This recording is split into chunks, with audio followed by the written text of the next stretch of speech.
दो तरफ समुद्र एक तरफ हिमालय, दो तरफ समुद्र एक तरफ हिमालय, चौथी ओर स्वयं वीर राजपूत प्रतिहारते, चौथी ओर स्वयं वीर राजपूत प्रतिहारते, हर बार युद्ध में अरब हराए, हर बार युद्ध में अरब हराए, ऐसे प्रतिहार प्रहार थे, ऐसे प्रतिहार प्रहार थे। नमस्कार दोस्तों, राधे राधे, जय श्री कृष्णा, राम राम। मैं वीर सर डीएमवी क्लासेज में आपका हार्दिक अभिनंदन एवं स्वागत करता हूं। दोस्तों हमने प्रतिहार के पार्ट 1 में हमने प्रतिहार वंश की शुरुआत से लेकर हमने कक्कुक तक इसको पढ़ लिया था। दोस्तों आज हम कक्कुक के बाद प्रतिहार वंश के पार्ट 2 की शुरुआत करते हैं। तो देखिए दोस्तों, प्रतिहार वंश का पार्ट 2। दोस्तों अगर हम बात करें प्रतिहार वंश के पार्ट 2 में कक्कुक के बाद से, तो देखो जालौर, उज्जैन और कन्नौज के गुर्जर प्रतिहारों की अगर बात की जाए तो इन्हें रघुवंशी प्रतिहार के नाम से जाना जाता है। दोस्तों किस नाम से जाना जाता है? रघुवंशी प्रतिहार के नाम से इन्हें जाना जाता है। दोस्तों अगर हम बात करें कक्कुक के बाद देवराज, जो कि कक्कुक का छोटा भाई है, वो कुछ समय के लिए शासक बनता है। कुछ समय के लिए क्या बनता है? ये शासक बनता है। उसके बाद इसका जो पुत्र है वो वत्सराज शासक बनता है दोस्तों, जो 778 से लेकर 795 ईस्वी तक माना जाता है इनका शासनकाल। दोस्तों अगर हम आगे बात करें तो इनका जो पौत्र है ये नागभट्ट प्रथम का पौत्र था। वत्सराज नागभट्ट प्रथम के पौत्र थे। दोस्तों इनके पिता का नाम देवराज, जो कक्कुक के छोटे भाई थे, इसकी चर्चा हम कर चुके हैं। इसके अलावा इनकी माता का नाम भूमिका देवी था। इनकी माता का नाम क्या था दोस्तों? भूमिका देवी इनकी माता का नाम माना जाता है। दोस्तों ये जालौर का प्रतापी शासक था। यानी हम कह सकते हैं कि जब जालौर के प्रतापी शासक थे, धीरे धीरे इन्होंने कन्नौज तक अपना अधिकार कर लिया था। तो कन्नौज विजय के बाद कहा जाता है कि इन्होंने प्रतिहार वंश की बहुत विस्तृत रूप में स्थापना की थी। इसीलिए इन्हें प्रतिहार वंश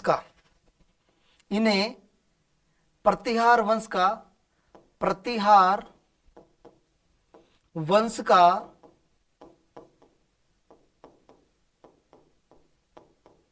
वास्तविक संस्थापक भी माना जाता है। वास्तविक संस्थापक माना जाता है। और हमने उधर मंडोर वाले क्षेत्र की बात अगर हम करें, तो मेड़ता वाले क्षेत्र की बात करें, तो उधर प्रतिहार वंश का वास्तविक जो संस्थापक है वो नागभट्ट प्रथम को माना जाता है। वो भी हमने पढ़ा है और अगर हम आगे बात करें तो वत्सराज को कौन कौन सी उपाधियां दी गई है, यहां तक क्लियर है। चलिए आगे बात करते हैं। दोस्तों वत्सराज को कौन कौन सी उपाधियां मिली है? दोस्तों वत्सराज को एक उपाधि दी गई थी रणहस्तिन की उपाधि, और इनको जो रणहस्तिन की उपाधि ये किसने दी? उद्बोधन सूर्य ने इनकी वत्सराज की उपाधि, इसका उल्लेख कौन से ग्रंथ में मिलता है? कुवलयमाला ग्रंथ में ये उल्लेख मिलता है, जो कि वत्सराज को क्या कहा है? रणहस्तिन कहा है। यानी कि हमारे लिए इंपॉर्टेंट प्रश्न है कि वत्सराज को रणहस्तिन की उपाधि दी गई थी, पहला प्रश्न। दूसरा प्रश्न, जो रणहस्तिन की उपाधि का उल्लेख हमें किस ग्रंथ में मिलता है? तो दोस्तों कुवलयमाला ग्रंथ में मिलता है, और कुवलयमाला ग्रंथ के जो रचयिता थे वो कौन थे दोस्तों? उद्बोधन सूरि। दोस्तों अगर हम दूसरी उपाधि की बात करें तो दूसरी उपाधि थी जयवरा की उपाधि। कौन सी उपाधि? जयवरा की उपाधि। ये जयवरा की जो उपाधि है, ये वत्सराज को जयवरा की उपाधि दी गई थी, और इसका उल्लेख हरिवंश पुराण में किया गया है। हरिवंश पुराण में इसका उल्लेख किया गया है और हरिवंश पुराण ये किसकी रचना है? जैनसेन सूरि की रचना है। जिनसेन सूरि की ये रचना मानी जाती है। दोस्तों ध्यान से देखिए, अगर हम इनके यौद्धिक विषय की बात करें, यहां तक क्लियर है? चलिए दोस्तों अगर इनके यौद्धिक विषय की हम बात करें, तो यौद्धिक विषय की सबसे पहले हम बात करते हैं त्रिदलीय या त्रिपक्षीय संघर्ष, त्रिदलीय संघर्ष या त्रिपक्षीय संघर्ष को कन्नौज युद्ध के नाम से भी जाना जाता है। कहा जाता है कि ये 150 वर्ष तक चला है दोस्तों। इसके बारे में ध्यान से समझिए, त्रिदलीय या त्रिपक्षीय संघर्ष। तो देखो दोस्तों, त्रिदलीय या त्रिपक्षीय संघर्ष की अगर मैं बात करूं, इसे कन्नौज युद्ध भी कहा जाता है। इसकी जो शुरुआत है वो वत्सराज के समय में हुई, यानी कि हमारा प्रश्न बनता है कि जो त्रिदलीय संघर्ष है उसकी शुरुआत किसने की है? वत्सराज ने की है दोस्तों। अब वत्सराज ने त्रिदलीय संघर्ष की शुरुआत की है। तो देखिए, हम बात करें त्रिदलीय संघर्ष की, तो प्रतिहार जो राजा था वो कौन था? वत्सराज। और पाल वंश का जो राजा था वो धर्मपाल था, और राष्ट्रकूट जो राजा था वो ध्रुवराज था दोस्तों। यानी कि हम यहाँ पर त्रिदलीय संघर्ष की बात करें तो दोस्तों, इसमें हुआ क्या? त्रिदलीय जो संघर्ष की शुरुआत हुई उसमें कहा जाता है कि जो प्रतिहार राजा वत्सराज थे, वत्सराज ने पाल वंश के राजा धर्मपाल को तो हरा दिया था दोस्तों। धर्मपाल को तो इन्होंने क्या कर दिया था? हरा दिया था। लेकिन ये राष्ट्रकूट के ध्रुवराज से हार गए थे दोस्तों। राष्ट्रकूट के ध्रुवराज से ये हार गए थे। लेकिन जब इन्होंने धर्मपाल को हराया तो कन्नौज का जो राजा था इंद्रायुध, इनसे इन्होंने विजय प्राप्त कर ली थी दोस्तों। देखिए, इस युद्ध के वर्णन की एक झलक आपके सामने है। इसकी एक झलक हम पढ़ते हैं दोस्तों। इसके बारे में हमने जो इसको शॉर्टकट में पढ़ा है, इसकी विस्तृत चर्चा करते हैं दोस्तों। देखो दोस्तों, इंपोर्टेंट पॉइंट है, आप इनको याद करते रहना। युद्ध का वर्णन। अब युद्ध का वर्णन किस प्रकार हम करते हैं? इसके समय से भारतीय इतिहास में कन्नौज को प्राप्त करने के लिए पूर्व में बंगाल से पाल, दक्षिण से मान्यखेत के राष्ट्रकूट और उत्तर पश्चिम से उज्जैन के प्रतिहारों के मध्य लगभग 1.5 सदी तक यह संघर्ष चला है दोस्तों।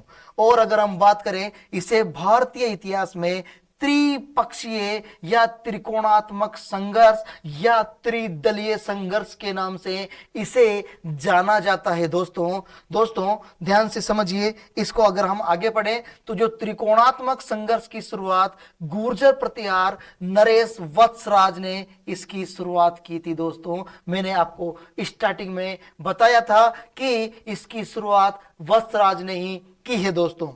तो आगे देखिए दोस्तों, वत्सराज ने पाल वंश के राजा धर्मपाल को तो हरा दिया था, लेकिन राष्ट्रकूट के राजा ध्रुवराज से ये हार गए थे दोस्तों।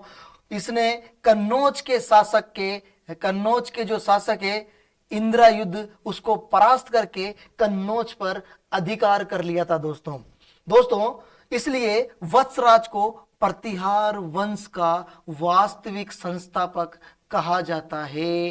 प्रतिहार वंश का वास्तविक संस्थापक वत्सराज को कहा जाता है दोस्तों अभी हम चर्चा कर रहे थे, ये इंपॉर्टेंट है आपके लिए, क्योंकि मैंने आपको कहा था कि परीक्षा में प्रश्न ऐसे भी पूछा जा सकता है कि त्रिदलीय या त्रिपक्षीय संघर्ष के समय शासक कौन था, कन्नौज का शासक कौन था? तो याद रखना दोस्तों, कन्नौज का शासक इंद्रायुध था। यह भी इंपॉर्टेंट प्रश्न है दोस्तों अगर हम वत्सराज के समय स्थापत्य कला की बात करें तो वत्सराज के समय जो स्थापत्य कला है दोस्तों, यह भी इंपॉर्टेंट पॉइंट है कि महावीर स्वामी का जो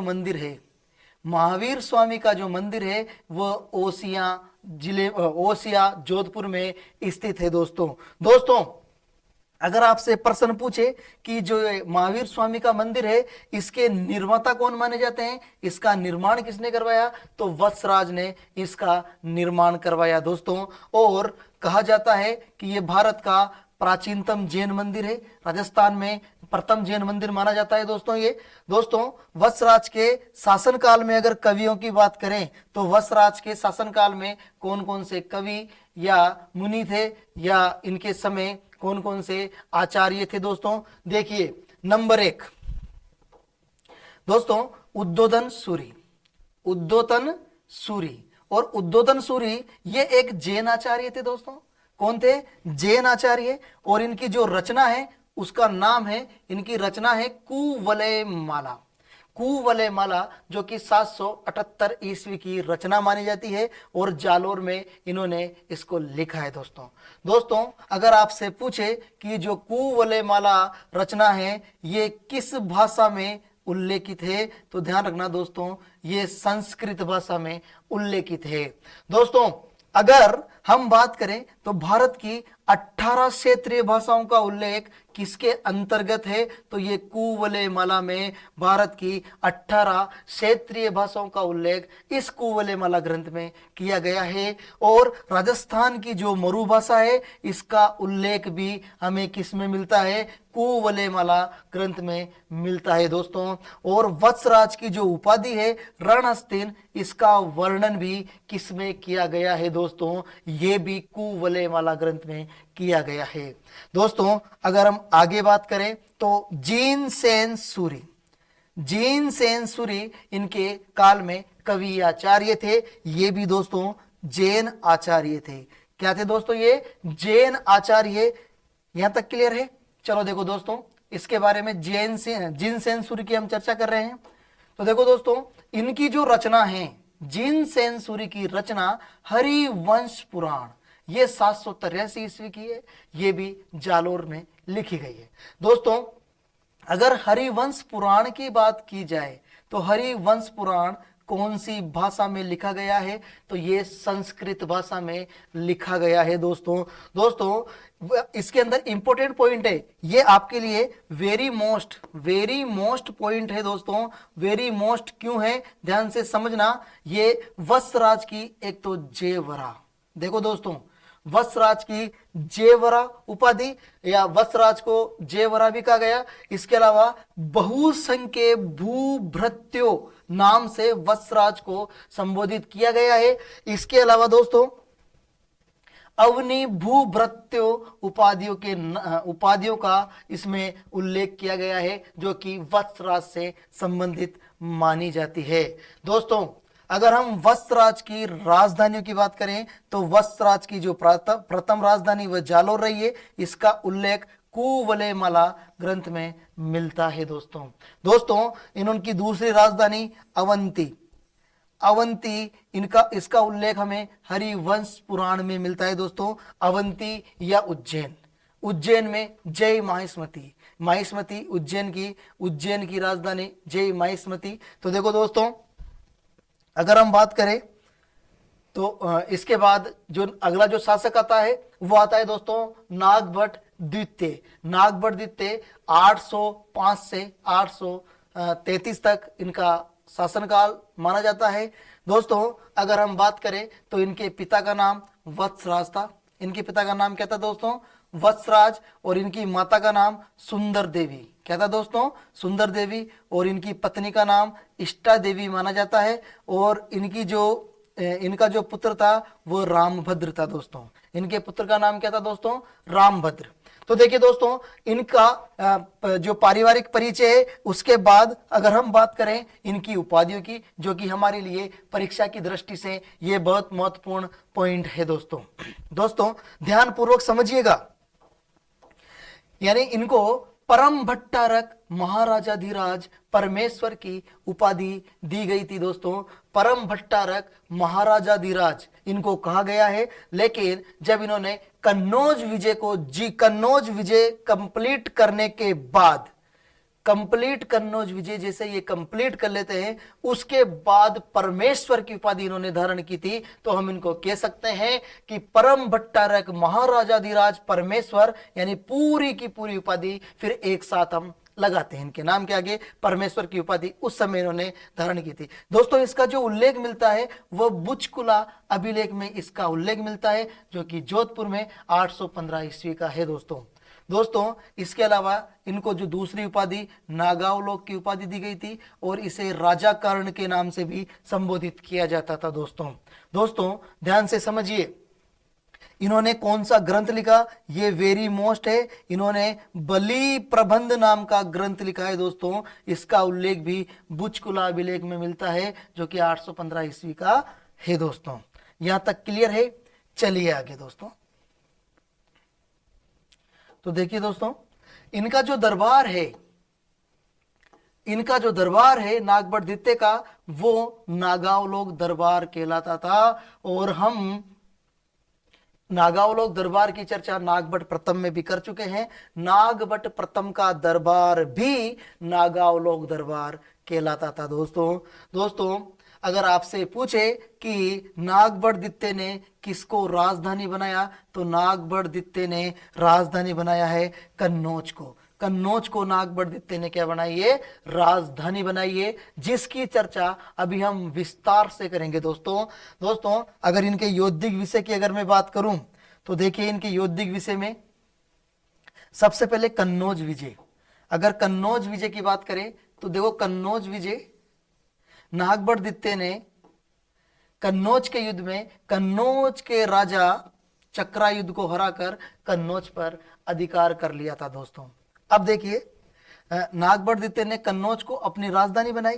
कन्नौज को अपनी राजधानी बनाने के बाद लगभग कहा जाता है कि इन्होंने इस पर पूर्ण रूप से अधिकार कर लिया था। और इसमें कुछ समस्या आई थी कि गोविंद तृतीय से ये हार गए थे दोस्तों। गोविंद तृतीय से हार गए थे, लेकिन वापस गोविंद तृतीय से पुनः विजय प्राप्त कर इसने कन्नौज पर पूर्ण रूप से अधिकार कर लिया। और जब पूर्ण रूप से इन्होंने अधिकार कर लिया तो कहा जाता है कि हालांकि ये संघर्ष तो चलता रहता, लेकिन त्रिदलीय जो संघर्ष है इसको पूर्ण रूप से समाप्त कर दिया गया था इनके समय। फिर बाकी अलग अलग क्षेत्र में अलग अलग युद्ध चलते रहे, लेकिन कहा जाता है कि त्रिदलीय संघर्ष को समाप्त करने वाला जो शासक था वो नागभट्ट द्वितीय था दोस्तों। कहा जाता है कि इस त्रिदलीय संघर्ष को समाप्त करने वाला शासक था तो कौन था, नागभट्ट द्वितीय था दोस्तों। दोस्तों अगर दूसरे युद्ध की बात करें तो मुंगेर का युद्ध, और मुंगेर का युद्ध नागभट्ट द्वितीय और धर्मपाल बंगाल के मध्य हुआ था। बंगाल का शासक था धर्मपाल, इनके मध्य ये मुंगेर का युद्ध होता है। और इसमें जो विजय होती है वो नागभट्ट द्वितीय की होती है दोस्तों। दोस्तों हमने ये जो दोनों के दोनों युद्धों को शॉर्टकट में अगर पढ़ा है तो इसको विस्तार से अगर हम देखें तो देखिए दोस्तों, इसको ये दोनों के युद्ध हैं, इनको विस्तृत से हम चर्चा करते हैं। देखिए दोस्तों, नागभट्ट द्वितीय ने आंध्र, अनर्थ, मालव, वत्स, मत्स्य, किरात आदि राज्यों पर विजय प्राप्त कर ली थी। और इसका जो उल्लेख मिलता है हमें ग्वालियर प्रशस्ति में मिलता है दोस्तों। यानी ग्वालियर प्रशस्ति के अनुसार इन्होंने आंध्र, अनर्थ, मालव, वत्स, मत्स्य और किरात राज्यों पर क्या कर ली थी, विजय प्राप्त कर ली थी। इसके बाद देखो इसने संपूर्ण उत्तरी भारत की विजय की, जिसमें उसने उसके सामंतों गुहिलों, दोस्तों इंपॉर्टेंट पॉइंट है, यानी कहा जाता है कि ये जो प्रतिहार है, प्रतिहारों के सामंत थे उस समय गुहिल, और चौहान भी इनके सामंत थे। इन्होंने इनका पूरा साथ दिया था दोस्तों। इसके बाद देखिए दोस्तों, नागभट्ट द्वितीय ने कन्नौज के आयुध वंश के शासक चक्रायुध को बंगाल के पाल वंश को पराजित करके उत्तरी भारतवर्ष में अपनी धाक जमाकर कन्नौज पर अधिकार कर लिया था दोस्तों। इसके बाद ध्यान से समझिए, इस विजय के बाद कन्नौज गुर्जर प्रतिहारों की क्या बन गई थी, राजधानी। जो कि मैंने आपको शॉर्टकट लिखा था कि भाई इसने राजधानी किसको बनाई, कन्नौज को राजधानी बनाई। तो इसके बाद कन्नौज इनकी क्या बन गई थी, राजधानी बन गई थी दोस्तों आगे हम चर्चा करें तो देखिए, कन्नौज का शासक चक्रायुध बंगाल के शासक धर्मपाल का आश्रित था। जबकि इसका आश्रित रहेगा तो फिर युद्ध करने की कोशिश करेगा दोस्तों। अतः धर्मपाल ने नागभट्ट से युद्ध प्रारंभ कर दिया। अब मुंगेर का युद्ध, इसकी भी हम चर्चा कर चुके। मुंगेर के युद्ध में नागभट्ट द्वितीय विजय रहा और पराजित धर्मपाल कहां भाग गया, बंगाल भाग जाता है दोस्तों। कहां भाग जाता है, बंगाल भाग जाता है। और दलपत विजय की रचना खुम्मान रासो, ये भी इंपॉर्टेंट है। यानी कि अगर रचनाओं में आपसे पूछे कि दलपत जो विजय है इनकी जो रचना है वो कौन सी है, खुम्मान रासो से गुहिल खुम्मान की मुसलमानों पर विजय की जानकारी मिलती है, जो कि नागभट्ट द्वितीय का सामंत था। कौन, खुम्मान। कौन दोस्तों, खुम्मान। ये मुसलमानों पर विजय की इसकी जानकारी मिलती है। जो किस नागबड़दित्ते का सामंत था, इसका जो दरबार था दोस्तों वो भी नागावलोक दरबार कहलाता था। खुमान का दरबार भी क्या कहलाता था? नागावलोक दरबार कहलाता था दोस्तों। अपनी विजयों के फलस्वरूप नागबड़दित्ते उत्तर भारत का सबसे शक्तिशाली शासक बन जाता है इसके समय में दोस्तों। यहां तक क्लियर है? चलिए आगे बात करते हैं। देखिए दोस्तों, अपनी विजयों के फलस्वरूप नागबड़दित्ते उत्तर भारत का सबसे शक्तिशाली शासक बन जाता है और इस उपलक्ष्य में उसने परम भट्टारक महाराजाधिराज परमेश्वर की उपाधि धारण की थी। फिर दोस्तों ये भी मैं आपको बता चुका हूं कि इसने फिर क्या किया था? परम भट्टारक महाराजाधिराज परमेश्वर लगता है, यहां पर इनके क्या लगता है? परमेश्वर। परमेश्वर यानी कि इसको एक साथ बोलते हैं हम, परम भट्टारक महाराजाधिराज परमेश्वर की उपाधि धारण करने वाले शासक कौन थे? तो दोस्तों नागबड़दित्ते। और चंद्रप्रभा सूरी के ग्रंथ प्रभावक चरित के अनुसार नागबड़दित्ते ने 833 ईस्वी में गंगा में डूबकर आत्महत्या कर ली थी। यहां पर हम अगर इसको संक्षिप्त में देखें तो दोस्तों इन्होंने गंगा में जल समाधि ले ली थी दोस्तों। संभवतः ये आत्महत्या नहीं थी। आत्महत्या न होकर पूर्व के कुछ शासकों द्वारा किए गए अंतिम धार्मिक कृत्यों के रूप में मृत्यु को वर्ण करने के समान था। इसीलिए यहां पर हम आत्महत्या नहीं कहकर हम इनको कहते हैं कि इन्होंने जीवित समाधि ले ली थी दोस्तों।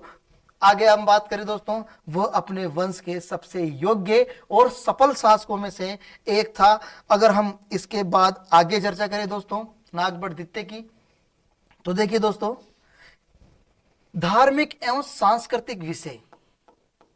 धार्मिक एवं सांस्कृतिक विषय दोस्तों, जब आप प्रतिहार वंश पढ़ रहे हैं तो आप अपनी पेन और कॉपी को साथ में लेकर बैठे और इनको साथ के साथ उतारे दोस्तों, क्योंकि ये आपके लिए बहुत महत्वपूर्ण टॉपिक साबित होगा और ये आपके परीक्षा में हूबहू मिलेगा दोस्तों, हूबहू। इसमें से एक भी बिंदु परीक्षा में बाहर नहीं जाएगा दोस्तों।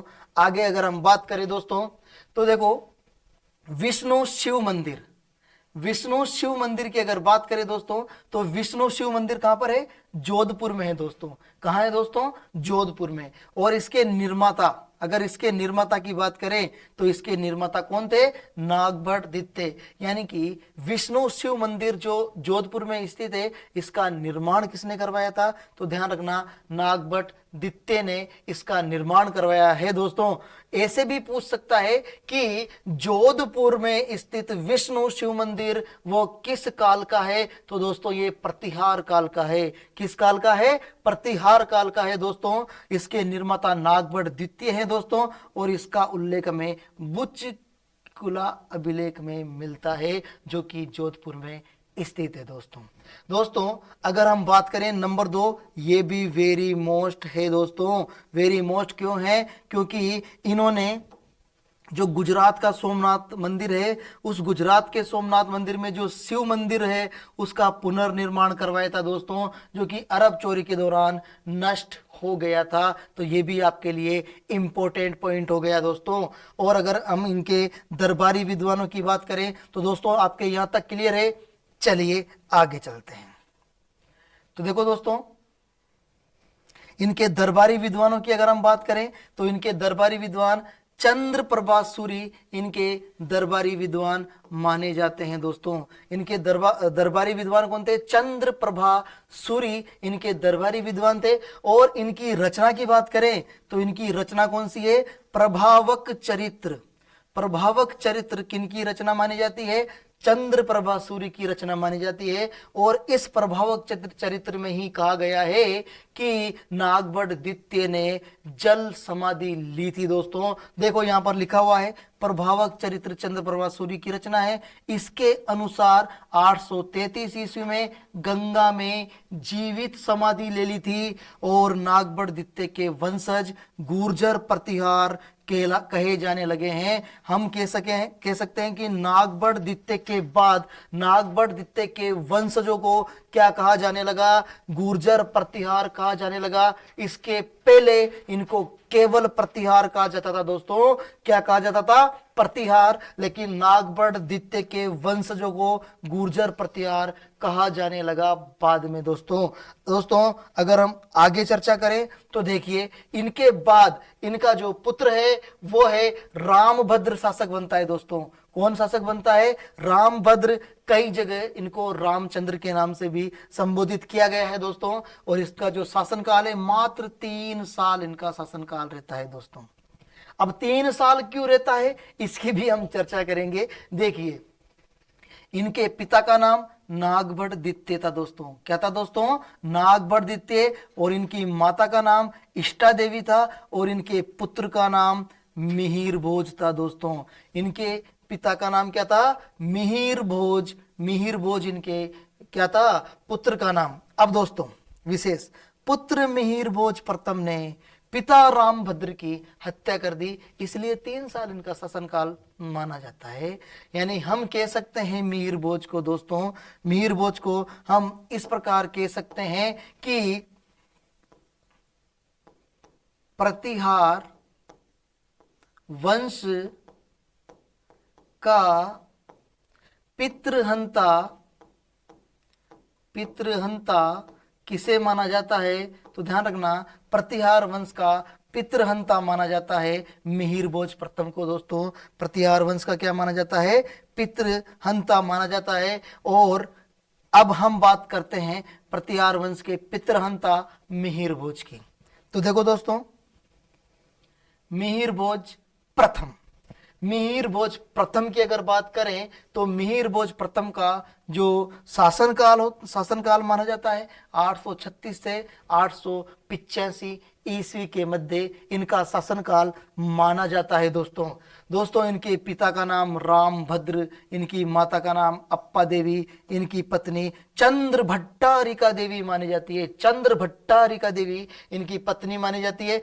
और दोस्तों इनके उपनाम या उपाधियों की अगर बात करें तो इनको कौन कौन सी उपाधियों से संबोधित किया गया है? नंबर 1, आदिवरा की उपाधि। आदिवरा की उपाधि, इन्होंने ग्वालियर प्रशस्ति में आदिवरा की उपाधि का उल्लेख किया गया है कि इनको आदिवरा की उपाधि दी गई थी। अब इनको आदिवरा की उपाधि इसलिए दी गई थी दोस्तों क्योंकि ये भगवान विष्णु के वराह रूप को पूजते थे, इसीलिए इनको आदिवरा की उपाधि दी गई है दोस्तों। इन्हें प्रभास पाटन की उपाधि भी इन्होंने धारण की थी, जिसका उल्लेख भोज का दौलतपुरा दोसा शिलालेख में 843 ईस्वी का है। इसमें इसका उल्लेख मिलता है दोस्तों।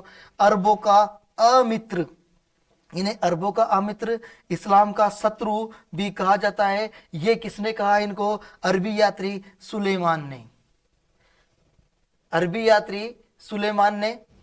अब देखो एक प्रश्न और बनता है कि मिहिर भोज के शासनकाल में कौन सा अरबी यात्री आया था? तो सुलेमान। मेरे से मिलो, मेरे से मिलो, मेरे यानी मिहिर भोज, से मिलो, से यानी सुलेमान।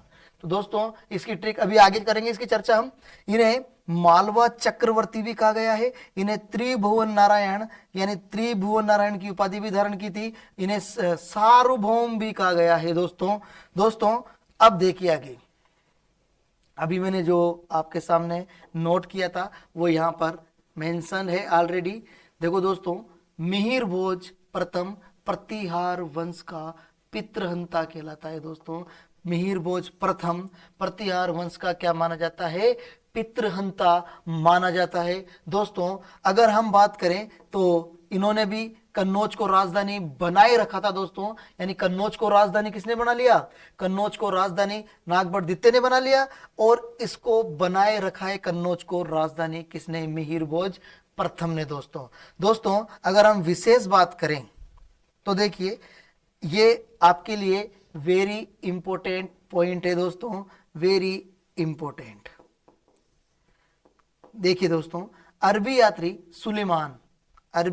सुलेमान मिहिर भोज के शासनकाल में भारत आया था, ये इंपॉर्टेंट है। यानी सॉरी, मेरे से मिलो, मेरे से मिलो।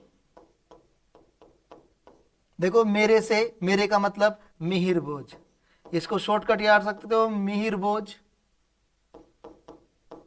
से मिलो यानी कि हम कह सकते हैं से मिलो, से मिलो, से मिलो का मतलब है सुलेमान।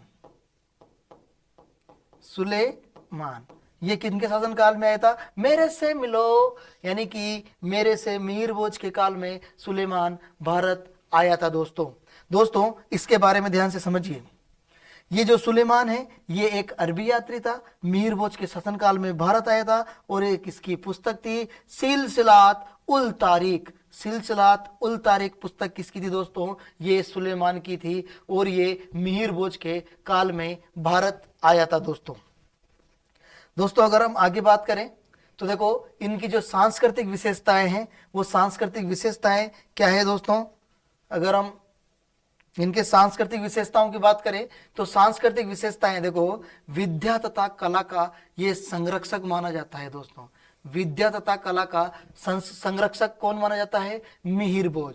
दोस्तों देखिए, भोज प्रथम एक पराक्रमी शासक होने के साथ ही विद्वान एवं विद्या तथा कला का उदार संरक्षक था दोस्तों अपनी विद्वता के कारण ही उसने कविराज की उपाधि भी धारण की थी। तो हमारे लिए एक ये इंपॉर्टेंट हो गया है कि कविराज की उपाधि किस प्रतिहार शासक ने धारण की थी? तो वो मिहिर भोज यानी भोज प्रथम ने कविराज की उपाधि भी धारण की थी दोस्तों भोज प्रथम के कुछ महत्वपूर्ण ग्रंथ हैं जो कि बहुत महत्वपूर्ण है दोस्तों।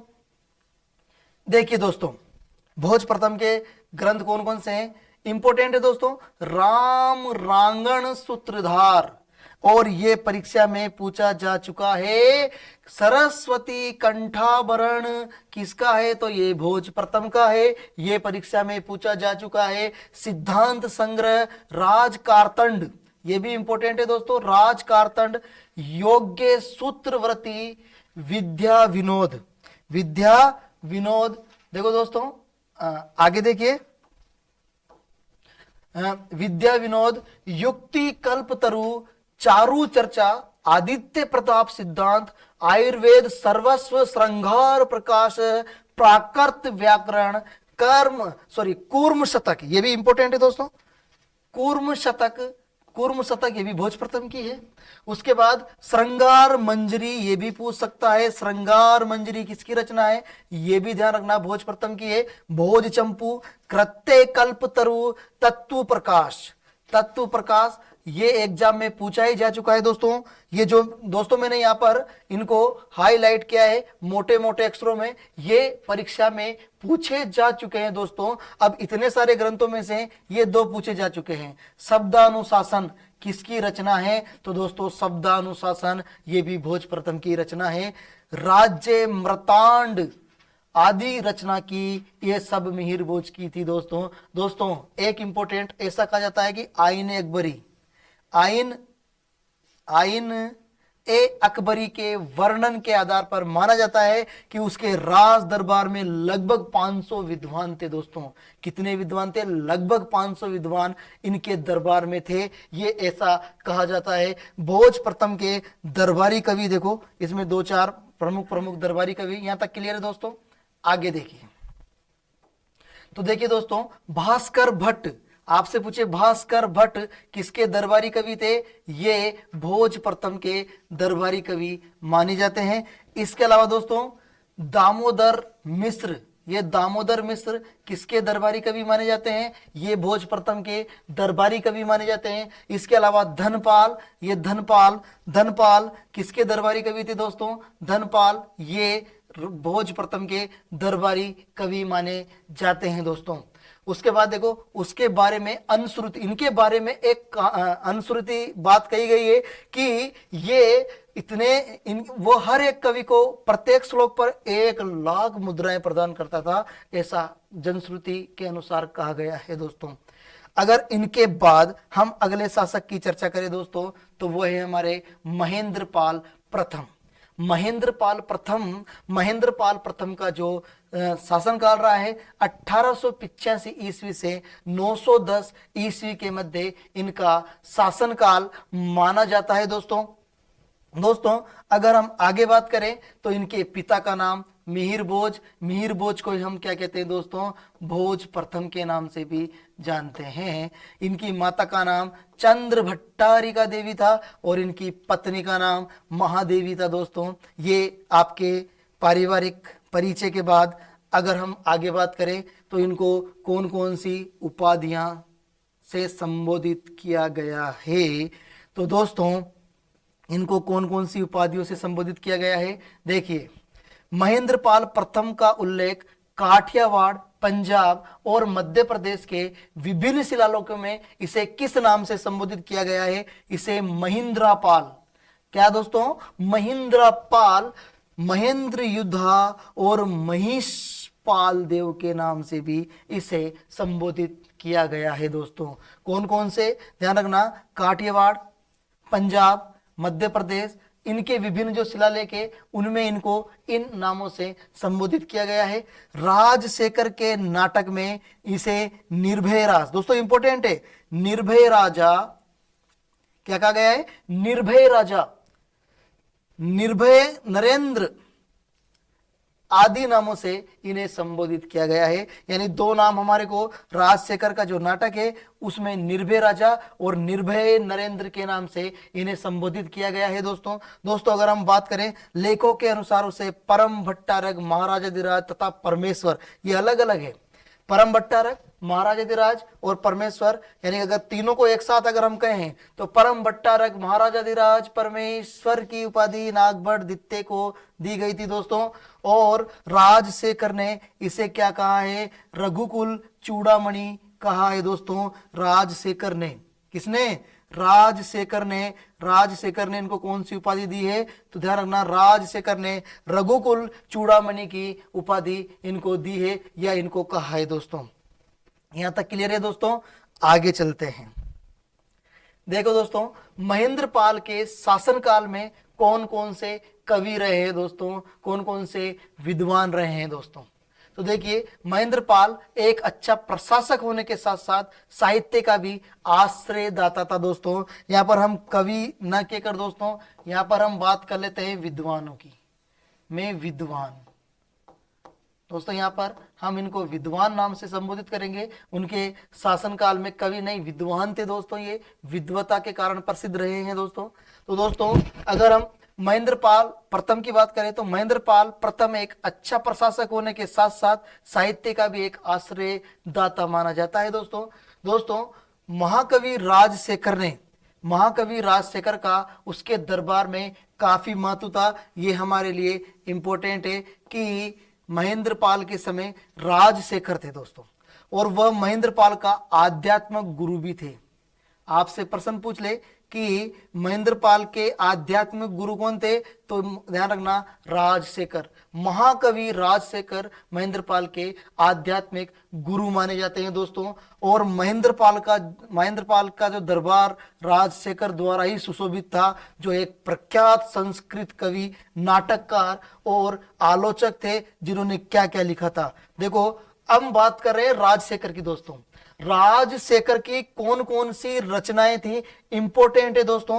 अगर नंबर एक बात करें हम, कपूर मंजरी, कौन सी दोस्तों, कपूर मंजरी में देखो, अपनी पत्नी अवंती सुंदरी जो रुचिकर और निपुण महिला थी को प्रसन्न करने के लिए शोर से नहीं प्राकृत में एक प्रसिद्ध नाटक लिखा गया था। वो शायद एकमात्र प्राचीन भारतीय कवि हैं जिन्होंने साहित्यिक कैरियर में किसी महिला के योगदान को स्वीकार किया है दोस्तों। उसके बाद देखो, दूसरी जो रचना है वो है दोस्तों काव्य मीमांसा, ये भी राजशेखर की है।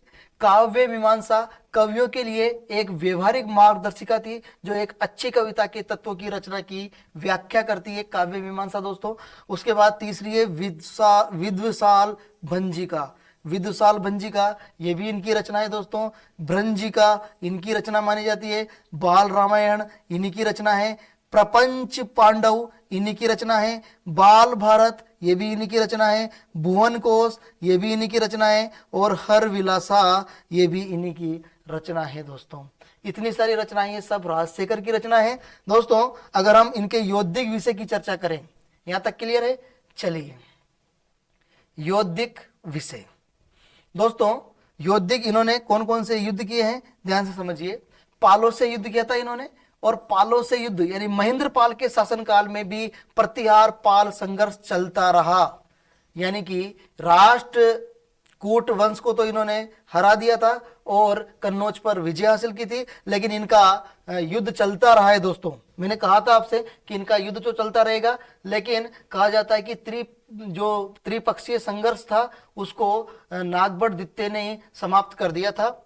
इस संघर्ष में निश्चित रूप से महेंद्र पाल की क्या हुई थी, विजय हुई थी, और युद्ध में विजय के परिणाम स्वरूप मगध व बिहार के कुछ हिस्से इनके हाथ आ गए थे। यानी इन पर कुछ हिस्सों पर इनका क्या हो गया था, अधिकार हो गया था दोस्तों। मगध में महेंद्र पाल के अभिलेख, राम गया अभिलेख, गुनेरिया अभिलेख, इटोरी अभिलेख प्राप्त हुए हैं दोस्तों। इसी प्रकार बंगाल में महेंद्र पाल का पहाड़पुर अभिलेख भी प्राप्त हुआ है दोस्तों इनके बारे में वन लाइनर मैंने प्रश्न भी बनाए हैं दोस्तों, जो आपके लिए इंपॉर्टेंट रहेंगे। पश्चिमी भारत की अगर मैं चर्चा करूं दोस्तों तो ध्यान से समझिएगा इसको।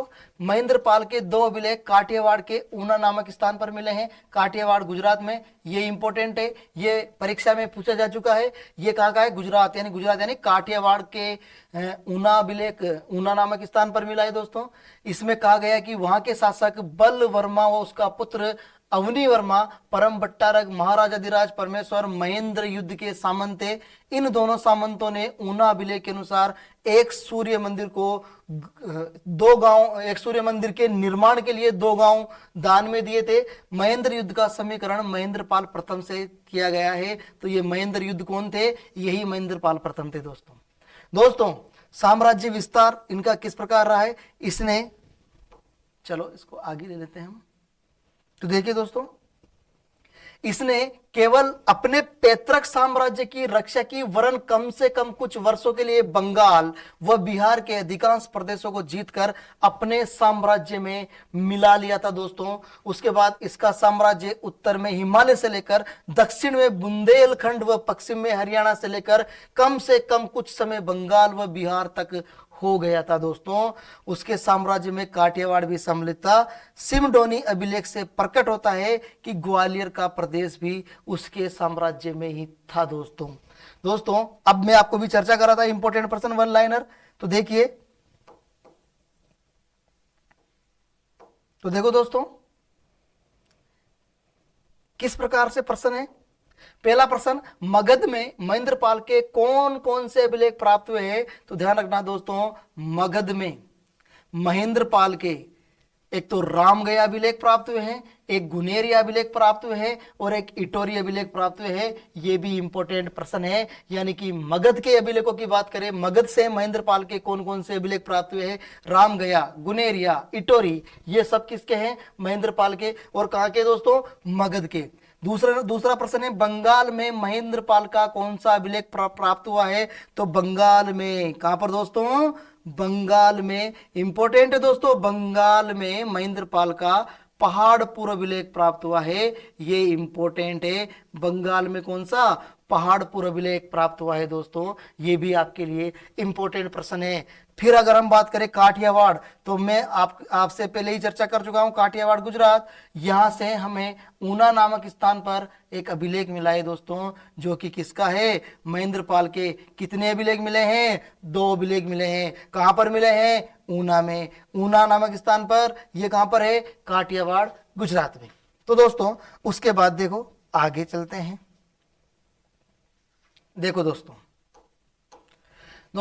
महेंद्र युद्ध यानी महेंद्र युद्ध का समीकरण किससे किया गया है। तो मैंने कहा था कि जो महेंद्र युद्ध है वही महेंद्र पाल है, जो चाचा है वही भतीजा है दोस्तों। यानी कि हम कह सकते हैं महेंद्र युद्ध ही क्या है, महेंद्र पाल है दोस्तों। देखिए महेंद्र पाल का साम्राज्य कहां कहां तक फैल गया था, ये भी हमने पढ़ लिया है। महेंद्र पाल का साम्राज्य उत्तर में हिमालय से लेकर दक्षिण में बुंदेलखंड, पश्चिम में हरियाणा से लेकर कम से कम कुछ समय बंगाल व बिहार तक इसका साम्राज्य फैल गया था। इसकी चर्चा हम कर चुके हैं।